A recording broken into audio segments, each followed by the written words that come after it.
Shalom, boa noite para você. Este é o programa para você que quer conhecer verdadeiramente a palavra de Eloá, a palavra que vocês conhecem como de Deus, né?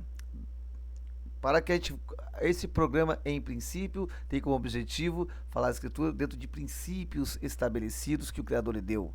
Você que está confuso, que não sabe mais quem fala a verdade ou a mentira, que está nessa bavela, nessa confusão, nessa mistura e quer sair disso, vamos procurar conhecer a escritura no contexto original. Porque assim sim vamos sair dessa bagunça. Se nós estabelecemos princípios, ninguém poderá nos enganar. Porque a primeira palavra que o Criador fala na escritura é Bereshit, em princípio. Então, é importante que nós estabeleçamos princípios. Porque quando a gente tem princípios firmes na nossa cabeça, ninguém tira da gente e ninguém nos engana. Então, a primeira coisa que a gente tem que saber é para quem foi escrito o texto. Em que contexto foi escrito o texto. Quando foi escrito esse texto. Então, quando a gente pegamos para entender, nós temos que ir no começo. É um princípio. E na base. Né? Para sair dessa confusão.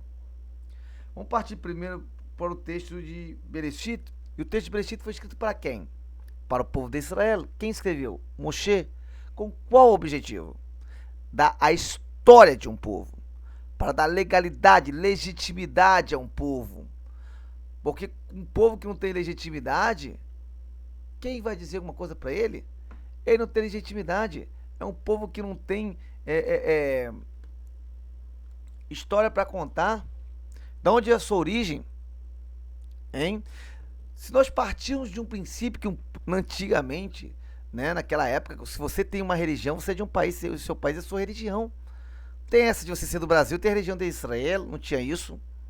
Se você crê no Eloá de Israel, você era israelita, você ia viver como israelita. Se você tem a religião dos babilônios, você tem a religião dos babilônios, você era um babilônico.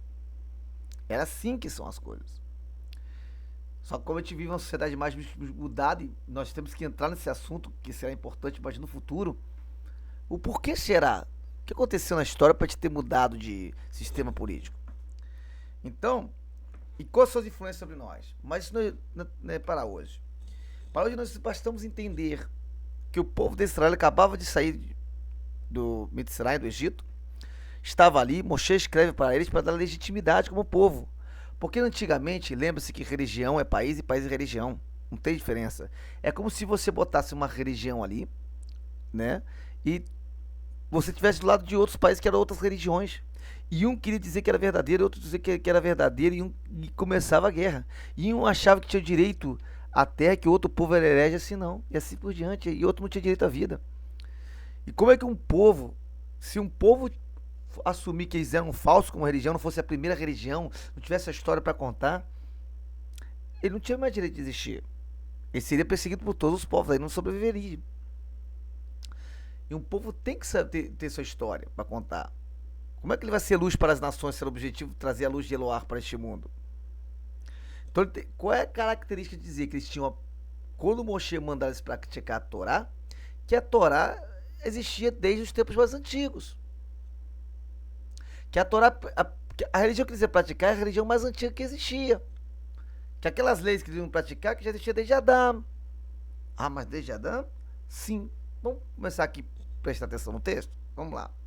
Bereshit bara Elohim et hashamayim et haaretz. Em princípio, cria Elohim os céus e a terra. Né?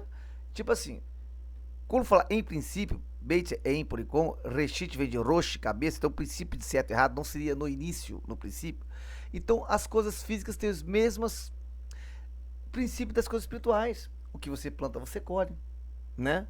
Você bebe água, você mata a sua sede, toma a escritura é água, a gente pega a escritura, mata a nossa sede da escritura. Então são os mesmos princípios. Quer entender as coisas espirituais? Olha para as coisas naturais. Olha que interessante. Vê Haaretz, Haitá, Tohu, Vohu.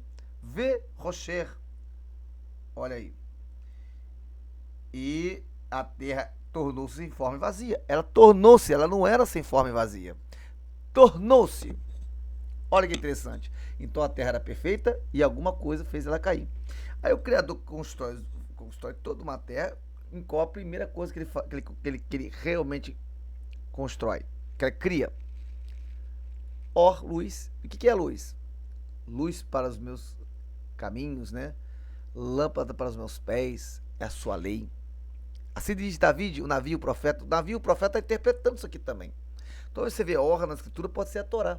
E nesse caso aqui é a lei do Criador. Olha que interessante. A primeira coisa que ele cria para o ser humano, depois que cai, é o quê? A Torá. Aí ele fala dos animais, que todo animal é um tipo de espírito, ou um tipo de pessoa, ou um tipo de povo, né? Porque um povo tem um espírito, então você vai observando, né?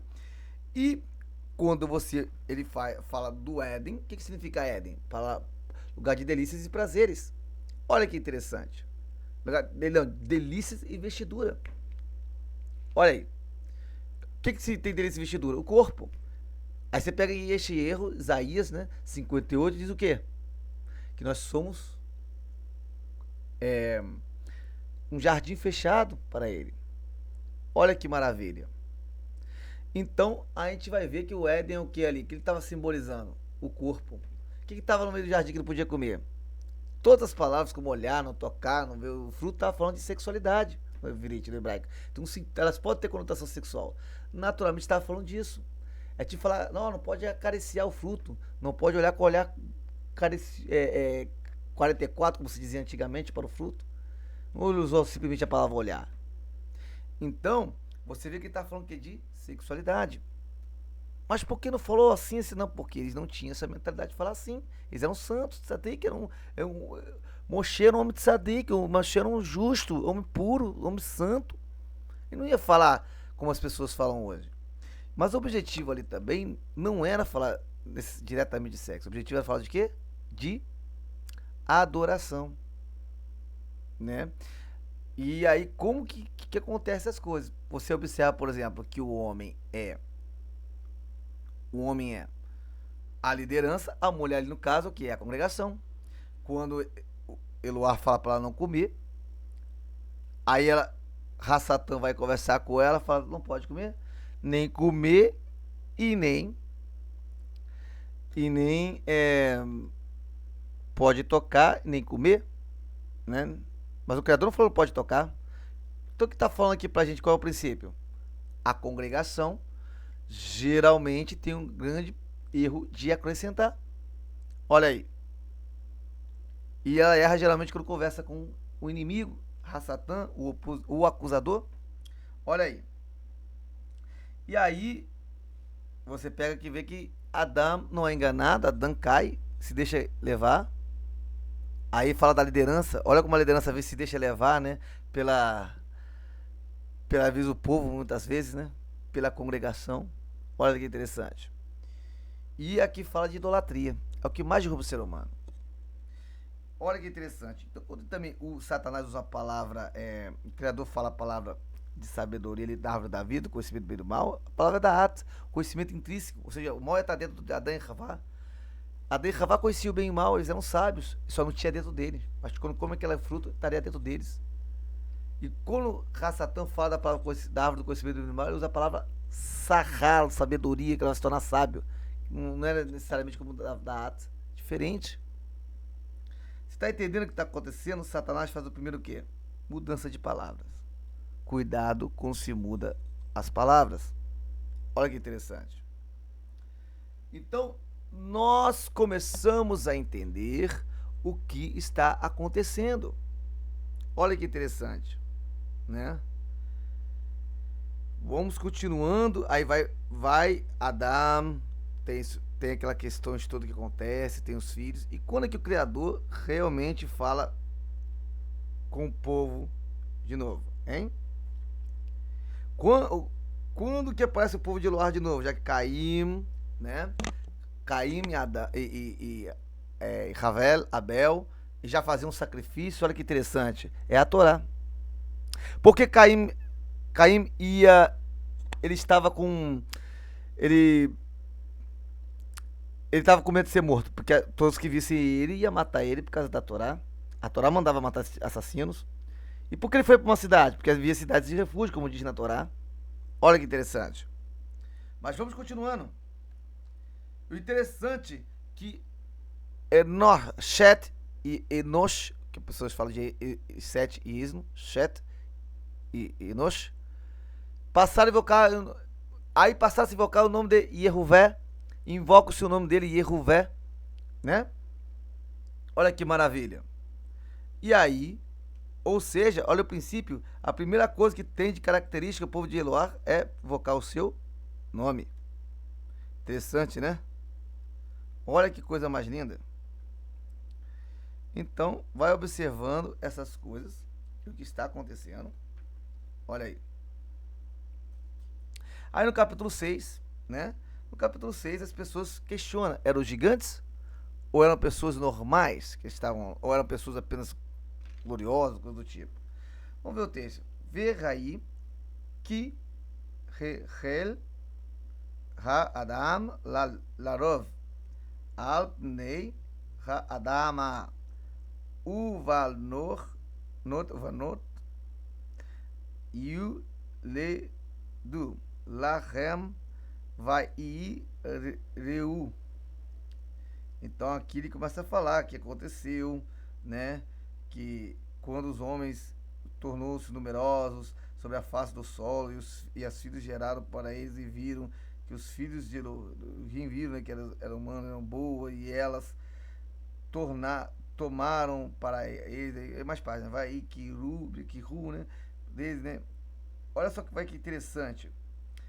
E aí é uma questão que começa a encrencar, é uma questão assim que quando eles falam da terra, porque quando a primeira parte, quando diz a palavra terra, para que teve a filha dos homens, a palavra primeira é Adamá.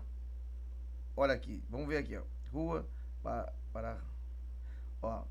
Vamos lá, Alpnei Adamá, aqui o solo, olha. Então aqui, as primeiras filhas que é pegada aqui em cima, quem estava na Adamá? Adamá não era terra firme, era terra física. No sentido mais de terra que não tem firmeza, era quem? Os filhos de Caim que caíram aqui.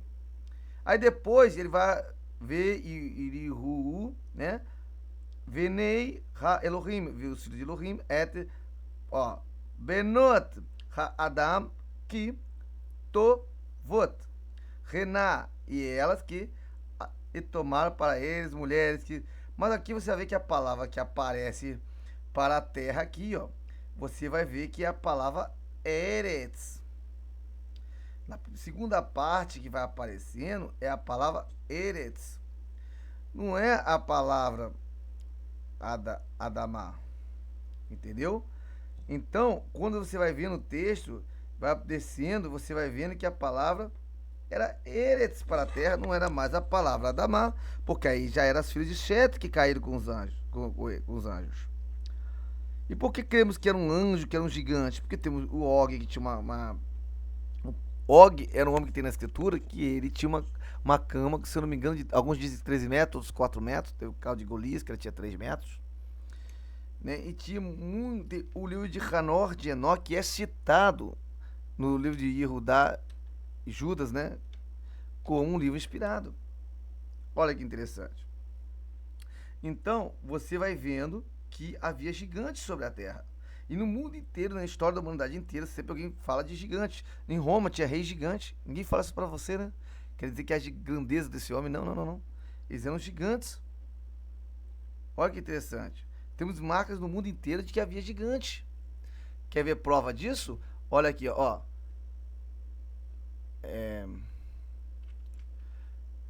Construções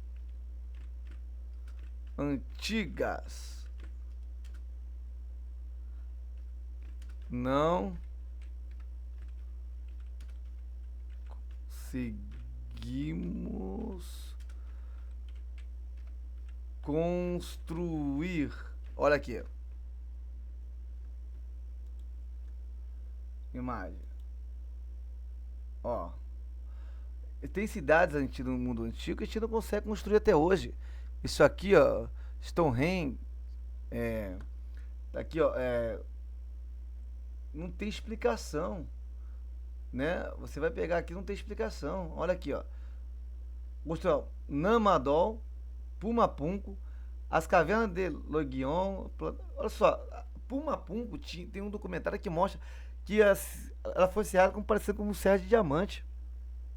Os caras mostrando de pertinho. Tem documentário sobre Puma Pungo que ela é ela não teria como ser levada porque as pedras de longe e muito pesada. E ela e parte tá afundada como se fosse o dilúvio, né? Então próprio foi os gigantes que construíram. E os próprios habitantes de lá falam que foi os gigantes, condizendo com a escritura. Lembre-se, parta de um princípio. Eu não peguei deles para saber que é isso. Eu peguei primeiro daqui e eles estão confirmando a mesma coisa. Não pego deles, tá bom? Olha que interessante. Depois dessa história, depois dos gigantes, a terra estava complicada. Noor, o criador fala com Noor e manda construir uma arca, se prepara para eles fugirem. Olha que interessante. Aí eles vão. Vem o dilúvio. Mas antes do dilúvio vir, entre os animais. Aí tinham animais puro e impuro. Quatro animais. Não, quatro. São quatro. Não, são dois pares. Quatro animais, são dois pares, quatro animais dos impuros. E sete animais. Sete duplas, sete casais, né? Do animal puro, que dá 14, né? E 14 significa o quê? 14 significa. É, é o número de genealogia de pessoas, né, de genealogia ali de Mashiach até Babilônia, de Bavel até de Abraham até Bavel, né? Então são assim, né? E aí você vai vendo, né? Você vai vendo que o 14 tem um significado, que o 7 é plenitude, que 2. O que é o 2? A letra Beit, que significa casa em Ivrit, né? Ou seja, 2 é lugar de escolha. Eu e minha casa serviram no Eloar, olha que interessante. 2 é escolha, dois caminhos. Olha pra você entender. E também são dois pares. E cada par é 2, então seria 4. 4 é 4 cantos da terra, olha que interessante. Lugar de escolha, nos 4 cantos da terra, olha que interessante. Para os impuros e para os puros, são 7. São 7 pares, 7 é plenitude, 14 no número de genealogias. Agora olha o que o Criador está falando com você. Tá entendendo? Capítulo 7. Aí você vai. 8, 9. No capítulo 9, quando. Vamos voltar, aliás, no capítulo 8, né? Quando vem. Chama. A, ele solta dentro da arca da Tevá. Ele solta o quê? O primeiro animal, que é o corvo. O corvo simboliza o quê? Falso profeta. Como sabe? Então, ele não volta. Tem a pomba, ela vai e volta, que o simboliza o Ruach HaKodesh. Vimos isso na Brit Hadashah. Olha que interessante. Porém, entenda uma coisa. Por exemplo, teve um caso de Eliero que ele foi alimentado pelo corvo. O corvo às vezes serve, mas continua sendo mal. Não é coisa boa. Não simboliza, pelo menos. Aí você vai no capítulo 9, né? Que tem aquela confusão. Começa a confusão de se dividirem. No capítulo 10. Não, capítulo 9, aliás, capítulo 9 parece para Nur, 10 ele mostra a divisão das famílias. E no capítulo 11 se explica porque essa confusão de famílias. O que é? A Torre de Bavel. Bavel significa o quê? Mistura, confusão causada pela mistura. Eles ali trocam o nome, e edificamos um nome, né? Para que possamos adorar. Então muda o nome de Eloar para outro nome, adorando o outro. Eles saem da sua terra para ir para outra. Quando a terra fala que vai para o Oriente, sai do Oriente, o sentido é que sai de Israel, porque eles ficavam na terra de Israel. Mas como você sabe que é na terra de Israel? Simples, o Criador sempre vai se ligar ao povo dele ali. O Criador tem princípios. Mesmo que ele cai lá no Monte Ararat, ele vai e desce para lá. Sempre vai caminhar para lá. E lá que eles tinham que esperar. Mas tinha alguém que era mais sábio. Não, essa terra toda para lá, vamos ficar todo mundo aqui, né? Sempre alguém mais sábio. E lá confundiu-se as línguas. E o que aconteceu? Eles não se entendiam mais. Não só de não de ouvir, mas não tinha mais a mesma ideia. Você pode ver que cada palavra tem uma ideia diferente. Olha que interessante. Quando eles começaram a sair contando a mesma história que eles aprenderam de Noor e contando depois de uma língua mudada. Por isso que as religiões vêm da primeira, por isso tem muitas semelhanças. Até dizem que Israel pegou os outros povos. Não! Os outros povos são filhos de Noé, e foi contando a história que Noé conta em outra língua. Vai mudando, mudando até ver o que acontece, né? Isso nós percebemos quando pegamos uma tradução e quando a gente vai no Ivrit, no hebraico. Então, assim, o que a escritura quer dizer ali pra você? Não fale outra língua. Aprenda Ivrit, aprenda hebraico. Não saia das terras. Aprenda naquela terra. Porque quando Eloá põe o homem naquela terra, o que Eloá quer dizer? Porque ali, você imagine, se a pessoa vem pro Brasil, como é que ela vai saber a importância de uma água? Nunca aqui tem água até, né? Lá não tinha. Como é que a pessoa vai entender a importância de comida? Estando aqui no Brasil, onde sobra? Não. Tem que estar no lugar que às vezes falta. O ser humano às vezes tem que passar por coisas difíceis. E aí, nisso o ser humano busca Eloá. Então, ali Eloá está falando através de Moshe, dando ao teu povo a tua história, para saber de onde é a origem deles e poder dizer que eles são um povo verdadeiro, que eles têm a verdadeira adoração, que se revelou a eles. E um povo só tem legitimidade se tem história, porque ali está falando de uma nação, uma religião é uma nação, não tem como separar, e ia influenciar as outras. E essa é a primeira parte do nosso estudo. A gente vai entendendo basicamente a ideia para que a gente possa avançar. Amém? Então, Shabbat Shalom para todos. Nesse Shabbat, mais um estudo maravilhoso. Se o Ló permitir, estaremos aqui da próxima vez. Amém? Shalom, meus queridos.